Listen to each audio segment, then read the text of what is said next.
माता के दोस्तों, माता रानी की कृपा पर आपके पूरे परिवार पर सदा और सर्वदा बनी रहे। दोस्तों, आपका स्वागत है अपने channel my lovely home and garden में। आज की वीडियो में हम लोग जानेंगे दोस्तों खर मास कब से लग रहा है, खर मास में क्या करें क्या नहीं करें, इसका शुभ मुहूर्त और महत्व क्या है। बहुत से महत्वपूर्ण बातों पे हम लोग चर्चा करेंगे आज की वीडियो में, इसलिए आपसे अनुरोध है कि अंत तक अवश्य ही देखें। अगर इस वीडियो की कोई भी जानकारी आपको अच्छी और उपयोगी लगे तो लाइक तो अवश्य ही करें। अब पहली बार मेरे चैनल पर आए हैं तो मेरे चैनल को सब्सक्राइब करिए, बेल नोटिफिकेशन अवश्य ही दबाइए, जिससे आने वाली वीडियो आपको समय से प्राप्त हो सके। दोस्तों, कोई भी प्रश्न या सुझाव तो कमेंट बॉक्स में लिख सकते हैं। धार्मिक मत है कि संक्रांति तिथि पर गंगा नदी में स्नान करने से अनजाने में किए गए सारे पाप कट जाते हैं। साथ ही पूजा जप तप करने से सुख समृद्धि और पुण्य फल में वृद्धि होती है। सूर्य देव की उपासना करने से कैरियर और कारोबार को नया आयाम मिलता है। ज्योतिषों के माने तो सूर्य देव के धनु राशि में गोचर करने के दौरान खर मास लगता है। दोस्तों सूर्य देव एक राशि में 30 दिनों तक गोचर करते हैं। संक्रांति तिथि पर गंगा नदी में स्नान करने से अनजाने में किए गए सारे पाप कट जाते हैं। इस समय दोस्तों शादी विवाह विदाई उपनयन मुंडन आदि शुभ कार्य खर मास में नहीं किए जाते हैं। फिर दोस्तों सनातन धर्म में संक्रांति तिथि का विशेष महत्व है। इस दिन पूजा जप तप और दान किया जाता है। साथ ही गंगा समेत पवित्र नदियों में स्नान ध्यान किया जाता है। धार्मिक मत है कि संक्रांति तिथि पर गंगा नदी में स्नान करने से अनजाने में जो भी आपसे पाप होता है वो सब कट जाते हैं। साथ ही पूजा जप तप करने से सुख समृद्धि और पुण्य फल में वृद्धि होती है। सूर्य देव की उपासना करने से कैरियर और कारोबार को नया आयाम मिलता है। फिर दोस्तों धनु राशि में गोचर करने के दौरान खर मास लगता है। इस दौरान कोई भी शुभ काम करना मना ही रहता है। तो आइए जानते हैं खर मास के बारे में सब कुछ डिटेल में। दोस्तों सूर्य देव एक राशि से दूसरी राशि में 30 दिनों तक गोचर करते हैं। वहीं जब धनु और मीन राशि में गोचर करते हैं तो सूर्य देव के तेज प्रभाव से धनु और मीन राशि के स्वामी देवगुरु बृहस्पति का प्रभाव क्षीण हो जाता है। इसके चलते 1 महीने तक खर मास लगता है। इस दौरान शुभ कार्य करने की मनाही होती है। आसान शब्दों में कहें तो शादी विवाह विदाई उपनयन मुंडन आदि गृह प्रवेश, कोई भी शुभ काम है, नया प्रॉपर्टी खरीदना या फिर कोई घर खरीदना या ज़मीन खरीदना या कार खरीदना, कोई भी शुभ कार्य दोस्तों इस समय नहीं किया जाता है। या फिर विद्या आरंभ हो गया, कुछ भी कर्ण छेदन हो गया, नाक छेदन हो गया, कोई भी शुभ कार्य नहीं किया जाता है। उसी प्रकार से दोस्तों पंचांग के अनुसार 16 दिसंबर को सूर्य देव शाम 3:58 पर बृहस्पति राशि से निकलकर धनु राशि में प्रवेश करेंगे। अतः इस दिन से ही खर मास लग रहा है। दोस्तों आइए जानते हैं खर मास कब से प्रारंभ हो रहा है। पंचांग के अनुसार 16 दिसंबर को सूर्य देव शाम 3:58 वृश्चिक राशि से निकलकर धनु राशि में प्रवेश करेंगे। अतः इस दिन से ही खर मास लग रहा है। इस राशि में सूर्य देव 30 दिनों तक रहेंगे। इसके बाद सूर्य देव धनु राशि से निकलकर मकर राशि में प्रवेश करेंगे। इस दिन से शुभ कार्य किए जाएंगे। खर मास के दौरान कुंडली में सूर्य का प्रभाव प्रबल रहता है। अतः खर मास के दौरान सूर्य देव की विशेष पूजा अर्चना करनी चाहिए। इसके लिए रोजाना जल में कुमकुम मिलाकर सूर्य देव को अर्घ्य दें। कुमकुम के साथ आप चावल डाल लें थोड़ा सा, और लाल पुष्प और गुड़ थोड़ा सा डाल लें दोस्तों। इससे आपके पारिवारिक जीवन में हो रहे कलेश या फिर पति पत्नी के संबंध में मिठास बनती है। इस समय सूर्य मंत्र का जाप करते हुए आप अर्घ्य दें। दोस्तों इस प्रकार से आप विधि पूर्वक सूर्य देव की पूजा कर सकते हैं और उनका आशीर्वाद प्राप्त कर सकते हैं, जिससे आपके व्यापार कारोबार रोजगार या फिर पारिवारिक संबंध में उन्नति मिलती है और मिठास बनता है। सब कुछ आपका अच्छा होता है। दोस्तों खर मास में कहीं भी आना जाना भी नहीं करना चाहिए, लेकिन आप किसी देव स्थल पर जाना चाहते हैं तो जा सकते हैं दोस्तों। और इसी प्रकार से पूजा पाठ से संबंधित वस्तुओं की खरीदारी आप कर सकते हैं। दोस्तों खर मास में बहुत सारी चीज़ों का ध्यान में रखना होता है। जैसे कि मन में आता है खर मास में क्या करें क्या नहीं करें। दोस्तों किसी भी प्रकार की नई खरीदारी आप नहीं कर सकते। जैसे कि सुहाग की सामग्री हो गई, इसे भी नहीं खरीदना चाहिए क्योंकि ये आपके सुहाग की सामग्री है। और इसी प्रकार से नए घर और नई गाड़ी आदि का खरीदारी नहीं करना चाहिए। और घर जैसे गृह प्रवेश हो गया वो भी नहीं करना चाहिए दोस्तों। यदि किराए का घर है तो भी लेकिन किसी कारणवश मजबूरी में अगर आपको किराए के घर में जाना ही है या किसी अपने घर में भी जाना उस दौरान मतलब मजबूरी हो रही है, तो इसके लिए दोस्तों आप पहले ही 15 दिसंबर तक कोशिश करें कि अपने किसी भी सामान को उस घर में रख दें, या अपने अपने कपड़े रख सकते हैं या कोई भी सामग्री। और संभव नहीं है तो फिर आप गंगा जल वगैरह का छिड़काव करके शुद्धिकरण करें उस घर की, और सत्यनारायण भगवान की कथा वगैरह सुन के प्रवेश कर सकते हैं, लेकिन कोशिश करें कि ये काम न करें।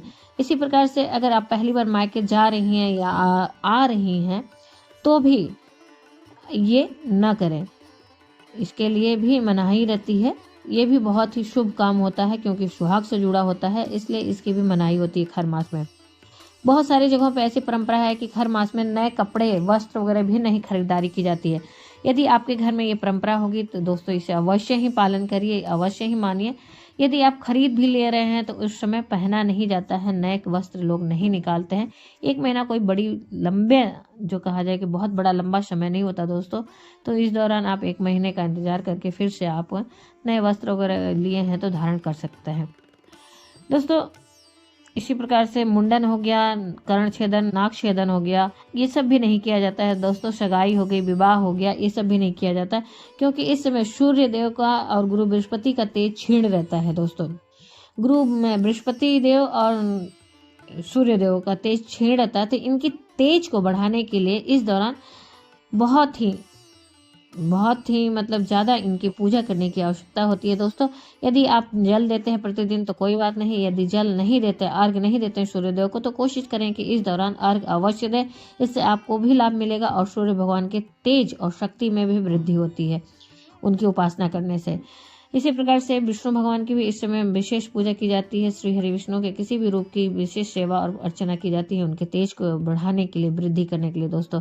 सूर्यदेव को अर्घ देने के लिए आप जल में आप थोड़ा सा चंदन, लाल चंदन डाल लें या रोली डाल लें, फिर चावल डाल लें, गुड़ डाल लें और एक फूल लाल मिल जाए तो उसे डाल लें। अगर नहीं कुछ भी है तो भी आप सिर्फ जल का अर्घ दे सकते हैं दोस्तों।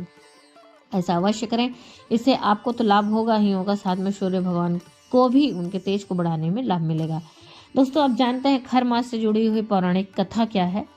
पौराणिक कथा ये है कि एक समय सूर्य भगवान भ्रमण करते हुए ब्रह्मांड का जा रहे थे, हेमंत ऋतु में प्रवेश किए। सूर्य भगवान हमेशा निरंतर चलते रहते हैं और ब्रह्मांड की परिक्रमा करते रहते हैं। यदि वो एक पल भी रुक जाएंगे तो सृष्टि का जो कहा जाए कि सूर्य के प्रकाश से जो भी चीज़ें हैं वो सब रुकने से सब कुछ तहस नहस होने लगेगा दोस्तों। उससे हमारे अनाज वगैरह भी जो उत्पन्न होते हैं, सारी चीज़ों में प्रॉब्लम होने लगेगी, दिक्कत आने लगेगी, हमारी ज़िंदगी में दिक्कत होने लगेगी। आप देखते होंगे कि जब भी बारिश का समय या बदली कुछ दिन रहता है, सूर्य नहीं निकलते हैं तो कितना हम लोग परेशान हो जाते हैं और हर चीज़ से दुर्गंध आने लगती है। तो सूर्य भगवान को ये विदित है कि उन्हें निरंतर चलना है। तो जब एक समय उन्हें चलते चलते उनके घोड़े थक जाते हैं और हेमंत ऋतु में प्रवेश करते हैं, उस समय उनके घोड़े थक जाते हैं और एक तालाब के किनारे रुकते हैं पानी पीने के लिए, तो सूर्यदेव को ऐसा लगता है कि यदि हम रुक जाएंगे तो फिर सारी सृष्टि में तबाही मचने लगेगा। इस वजह से उन्होंने वहाँ पे 2 यानी कि खर यानी कि गधे, 2 गधे वहाँ पे खड़े रहते हैं और उनको लेकर सूर्य भगवान अपनी यात्रा पे फिर से निकल पड़ते हैं, ब्रह्मांड सृष्टि की परिक्रमा करने फिर से निकल पड़ते हैं। तो आप समझ ही सकते हैं कि घोड़े और गधे की चाल में बहुत अंतर होती है और वो इस प्रकार से निरंतर 1 महीने तक गधों की सवारी करते हैं और चलते रहते हैं। तो इस समय उनकी तेज और शक्ति जो होती है कम हो जाती है, क्षीण हो जाती है। फिर उसके बाद जब संक्रांति में मकर राशि में प्रवेश करते हैं, तो सूर्य परिक्रमा करते करते मकर राशि में जब प्रवेश करते हैं तो उसके बाद से सभी मांगलिक कार्य भी शुरू हो जाते हैं दोस्तों। ये मकर संक्रांति के बाद से होता है। इस तरह से वर्ष में 2 बार संक्रांति पड़ती है। संक्रांति तो हर महीने पड़ती है, लेकिन खर मास वाली मीन और धनु में जब पड़ती है, जब सूर्यदेव भ्रमण करते करते, राशि परिवर्तन करते करते मीन और धनु में प्रवेश करते हैं, तो वो खर मास वाला पड़ जाता है। नहीं तो हर महीने संक्रांति पड़ती है दोस्तों। लेकिन मीन राशि का और धनु राशि की संक्रांति में उनका तेज क्षीण होता है, वो बल शक्तिहीन होते हैं, जिस वजह से सभी मांगलिक कार्य जो भी होते हैं वो सब बंद रहते हैं दोस्तों। और जैसे ही वो फिर मकर राशि में प्रवेश करते हैं उसके बाद से मांगलिक कार्य शुरू हो जाते हैं। अब हम जानेंगे कुछ विशेष उपायों के बारे में जिससे कि आपके गुरु ग्रह मजबूत हो सकते हैं। इसके लिए आप बृहस्पतिवार के दिन खर मास में अवश्य ही अपने स्नान के जल में हल्दी मिलाएं, हल्दी मिश्रित जल से स्नान करें। साथ ही श्री हरि विष्णु जी की उस दिन विशेष पूजा करें, उनका अगर मूर्ति है तो अभिषेक करें, पंचामृत अभिषेक करें, गंगा जल मिश्रित जल से अभिषेक करें, लेकिन उनके जल में भी आप हल्दी मिश्रित करें, स्नान कराएं श्री हरि विष्णु जी की। और उनको तो प्रबल आप कर ही सकते हैं उनकी विशेष पूजा करके इस खर मास के महीने में। और आप साथ ही साथ अपने गुरु ग्रह को भी मजबूत कर सकते हैं, गुरु कृपा भी पा सकते हैं, बृहस्पति की भगवान की कृपा पा सकते हैं दोस्तों, जिससे कि सारे आपके धन संबंधित परेशानियों में सहायता मिलेगा, सारी धन संबंधित दिक्कतों में आराम मिलेगा। आप करके देख सकते हैं। इसके लिए आपको उस दिन हल्दी का ज़्यादा से ज़्यादा प्रयोग करना है, जैसे तुलसी के वृक्ष का पूजा करना, उसमें भी हल्दी अर्पित करना, केले के वृक्ष की पूजा करना चाहिए उस दिन और उसमें भी हल्दी अर्पित करें। साथ ही पीपल के वृक्ष और आंवले के वृक्ष की भी सेवा करें उस दिन और हल्दी जरूर अर्पित करें उनकी जड़ में। ऐसी मान्यता है कि इन वृक्षों में साक्षात श्री हरि विष्णु जी का वास होता है। तो इस प्रकार के छोटे से उपाय को करके आप उनका विशेष आशीर्वाद प्राप्त कर सकते हैं। साथ में दोस्तों आप सूर्य देव का भी जो जल अर्पित करने का नियम है, विधान है खर मास में, उस काम को करके स्नान करके उन्हें अर्घ देकर उनका भी विशेष आशीर्वाद प्राप्त कर सकते हैं और उनकी तेज को तो प्रबल करेंगे ही करेंगे दोस्तों। संक्रांति तो ऐसे हर महीने पड़ती है, लेकिन धनु और जब मीन राशि में सूर्य विचरण करते हैं तो गोचर करते हैं तो उनकी ऊर्जा छीड़ हो जाती है और ऐसे में उनका अवशेष उपाय करके विशेष पूजा करके लाभ प्राप्त कर सकते हैं दोस्तों। फिर उसके बाद जैसे ही वो मकर राशि में प्रवेश करते हैं तो उसके बाद से मांगलिक कार्य भी शुरू हो जाते हैं, सभी शुभ काम शुरू हो जाते हैं दोस्तों और नए वस्त्र वगैरह भी जो भी है सभी कुछ होने लगता है यथावत। उम्मीद करते हैं इस वीडियो की जानकारी आपको अच्छी और उपयोगी लगी होगी दोस्तों। अगर अच्छी कुछ भी उपयोगी है तो लाइक तो अवश्य ही करिए और मेरे चैनल को सब्सक्राइब करिए, बेल नोटिफिकेशन अवश्य दबाइए जिससे आने वाली वीडियो आपको समझ प्राप्त हो सके दोस्तों। कोई भी प्रश्न या सुझाव कमेंट बॉक्स में लिख सकते हैं। फिर मिलते हैं एक नई जानकारी के साथ नई वीडियो में, तब तक के लिए जय माता की, माता रानी की कृपा और आपके पूरे परिवार से सदा सर्वदा बनी रहे दोस्तों। धन्यवाद दोस्तों।